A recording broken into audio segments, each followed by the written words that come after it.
পরিমাপ এবং unit, measurement এবং ইউনিট। এটির ক্ষেত্রে আমরা প্রথমে পরিমাপ বিষয়টি বুঝে নিই।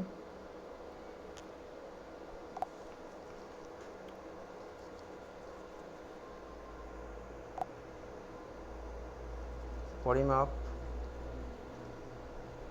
মেজারমেন্ট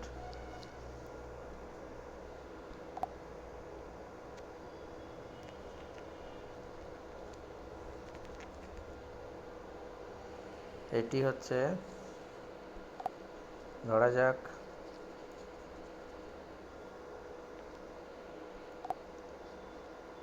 এ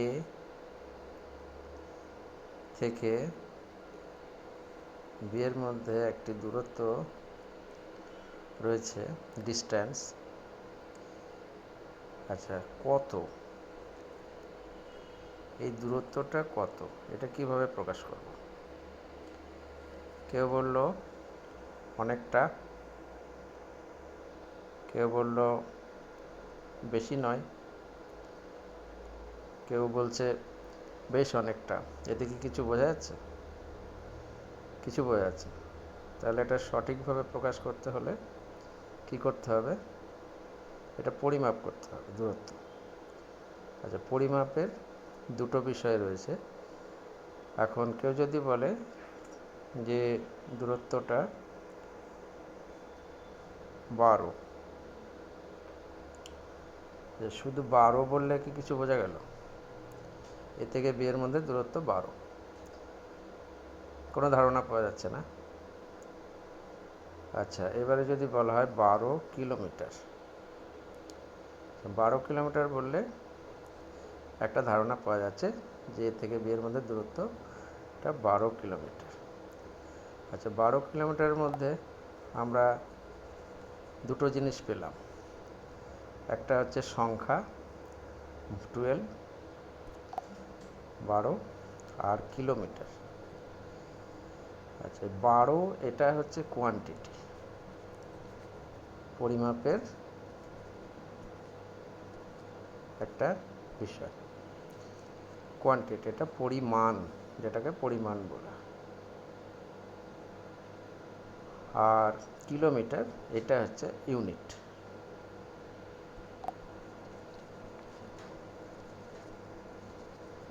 দুটো বিষয় পেয়েছি আমরা, কোয়ান্টিটি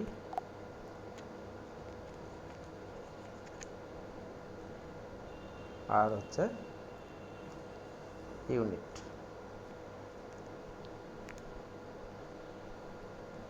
এই দুটো বিষয় থাকলে তবে পরিষ্কার হচ্ছে যে দূরত্বটা সঠিক কত। আচ্ছা, এক্ষেত্রে একটা বিষয় দেখার যে এখানে কোনো দিক উল্লেখ করার প্রয়োজন হচ্ছে না। এ থেকে বি কিংবা বি থেকে এ, এটা যেদিকেই হোক দূরত্বটা 12 কিলোমিটার এটা প্রকাশ পাচ্ছে। এটা হচ্ছে লেন্থ, দূরত্ব, লেন্থ, ডিস্ট্যান্স যাই বলো, এটি হচ্ছে স্কেলার রাশি। আচ্ছা, এবারে যদি বলা হয় যে 12 কিলোমিটার পথ 30 মিনিটে অতিক্রান্ত হয়েছে, 30 মিনিটে যাওয়া হয়েছে, তাহলে একটা স্পিড আসছে, স্পিডের ধারণা আসছে। আচ্ছা, এক্ষেত্রে এবারে এটিও স্কেলার রাশি, স্পিড। কিন্তু বিষয়টি যদি এরকম হয় যে কেবলমাত্র এ থেকে বি এর মধ্যে দূরত্ব, এ বি এর দিক উল্লেখ করা হলো, তখন 12 কিলোমিটার পথ 30 মিনিটে যাওয়া হলে তখন গতি কত ছিল, এবং দিকটি উল্লেখ করা হলো যে এ থেকে বি এর দিকে 30 মিনিটে 12 কিলোমিটার পথ এই গতিতে অতিক্রান্ত হয়েছে। সেটি হলো ভেলোসিটি।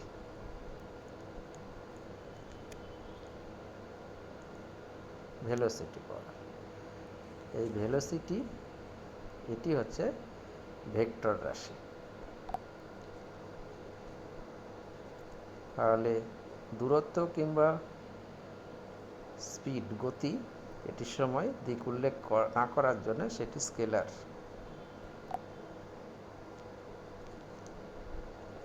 স্কেলার রাশি। আর যখন বলছি একটি নির্দিষ্ট দিকে 12 কিলোমিটার পর 30 মিনিটে অতিক্রান্ত হয়েছে যে গতিতে, যে স্পিডে, তখন সেটি ভেলোসিটি বলা হচ্ছে। সেটি হচ্ছে ভেক্টর রাশি। তাহলে মূল তফাৎ যেটা পাওয়া যাচ্ছে সেটা হচ্ছে, যদি দিক উল্লেখ থাকে, দিক উল্লেখ করার প্রয়োজন পড়ে যে কোয়ান্টিটির ক্ষেত্রে, সেটি স্কেলার রাশি। আর যে কোয়ান্টিটির ক্ষেত্রে দিকের উল্লেখের প্রয়োজন নেই সেটি ভেক্টর রাশি। এই হচ্ছে পরিমাপের প্রথম দুটি বিষয়, কোয়ান্টিটি, ইউনিট। আর কোয়ান্টিটির ক্ষেত্রে দুটো জিনিস, দিক সহ সেটি ভেক্টর রাশি, আর যেখানে দিকের প্রয়োজন নেই, যে কোনো দিকে পরিমাণটা পাচ্ছি, তখন সেটি স্কেলার রাশি। এটি কেন, এটি বিশদে আরও আলোচনা পরবর্তীতে করব।